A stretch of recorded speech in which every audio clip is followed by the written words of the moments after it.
Congress party को हम लोग को जिताना है, ना कि डॉक्टर जावेद को। डॉक्टर साहब, आपका शिकायत है, आप क्षेत्र में नहीं आते हैं, आपको क्षेत्र में आना होगा।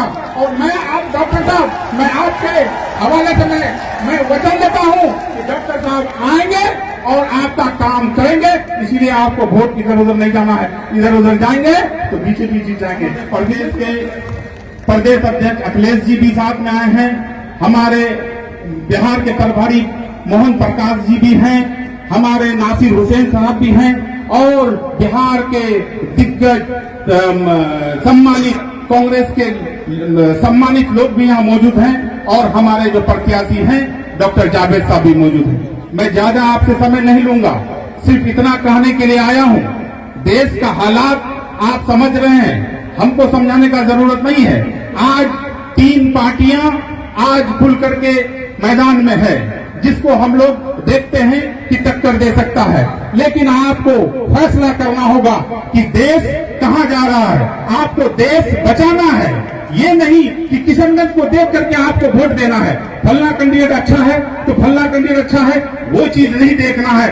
आपको देश का सम्मान, देश का संविधान, देश का नक्शा बचाना है। यही कहा करके मैं आप लोगों से एक बात और कहने के लिए कहना चाहता हूं कि मैं जानता हूं कि आप लोग डॉक्टर जावेद से खिलाफ में हैं, मैं जानता हूं, लेकिन आपको डॉक्टर जावेद को नहीं देख करके वोट देना है, आपको वोट देना है कांग्रेस पार्टी को देना है। और मैं कहना चाहता हूं हमारे अध्यक्ष जी को कि आप जब प्रधानमंत्री के कुर्सी पर बैठेंगे तो हमारे किशनगंज जिला का कुछ मांगे हैं। 2010 में जब यहाँ एएमयू का शाखा खोला गया था तो यहाँ मनमोहन सिंह का सरकार ने मैडम सोनिया गांधी आकर के यहाँ उद्घाटन किया था और आज तक पैसा नहीं देने का काम किया है। मैं आपसे आग्रह करना चाहूंगा कि आप जब सरकार में बैठेंगे तो एएमयू का शाखा को आपको पैसा देना पड़ेगा। और हमारे लोकसभा में कम से कम 15 लाख सुरजापुरी बिरादरी, हिंदू मुस्लिम सिख ईसाई सब कोई सुरजापुरी जिसको बोलते हैं, उसमें आज तक हमारा एनेक्सर 1 में नहीं आ सका है। हम लोग शर्मिंदा हैं। मैं आपसे कहना चाहूंगा, आप जब प्रधानमंत्री के कुर्सी पर बैठेंगे तो हम लोगों का एनेक्सर 1 में भी नाम आना चाहिए। मैं आपके मुंह से सुनना चाहता हूं। और तीसरी बात जो सबसे अहम है, हमारे हर घर से एक व्यक्ति बाहर में खटने के लिए गया है, कम से कम 5 लाख लोग खटने के नियत से गया, महाराष्ट्र, दिल्ली, हरियाणा।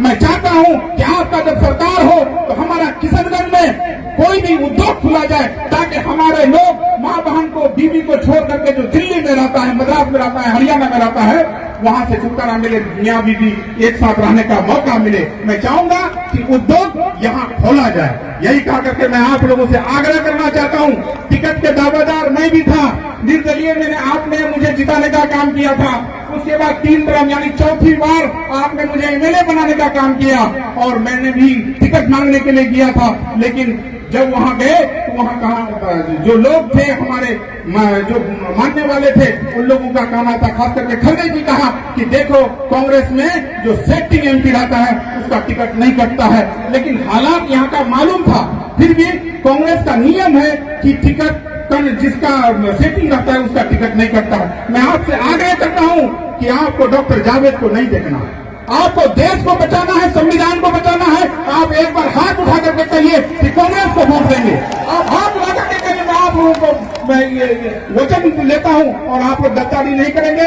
आज से लग जाइए, कांग्रेस पार्टी को हम लोग को जिताना है, ना कि डॉक्टर जावेद को। डॉक्टर जावेद साहब का भी शिकायत है। मैं आपसे कहना चाहूंगा डॉक्टर साहब, आपका शिकायत है, आप क्षेत्र में नहीं आते हैं, आपको क्षेत्र में आना होगा। और मैं आप डॉक्टर साहब, मैं आपके हवाले से मैं वचन देता हूं कि डॉक्टर साहब आएंगे और आपका काम करेंगे। इसीलिए आपको वोट इधर उधर नहीं जाना है, इधर उधर जाएंगे तो बीजेपी जीत जाएंगे। और बीजेपी जब जीत जाएंगे, एनआरसी लग जाएगा, सीसीए लग गया है, एनपीआर लग जाएगा, फिर हम लोग कोई भाग के नहीं रहेंगे। इसीलिए अपने आप को बचाना है, कांग्रेस पार्टी को वोट देना। यही कहकर मैं रुखसत देता हूं। अस्सलाम वालेकुम, नमस्कार।